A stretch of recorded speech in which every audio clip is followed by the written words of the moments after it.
Azərbaycan prezidenti ilə Çin Xalq Respublikasının bu nəhəng dövlətin lideri arasında çox möhkəm dostluq münasibətləri var.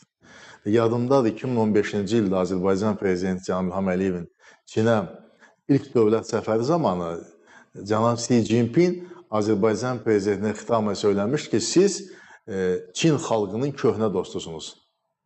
Çin xalqı, yəni 1 milyard 400 milyon, indi yəqin ki 1 milyard 500 milyona gəlib çatıb.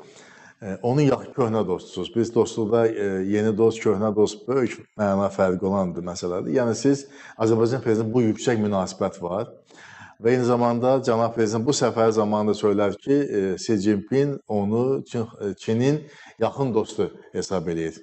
Yaxın dostu və eyni zamanda cənab prezident Xi Jinpingə xitabən söyləyib ki, sizi Azərbaycanı çox yaxşı tanıyırlar və çox böyük dəyər verirlər, dəyərləndirirlər. Bu nəyin göstərisi? Yəni, dövlət rəhbərləri dost.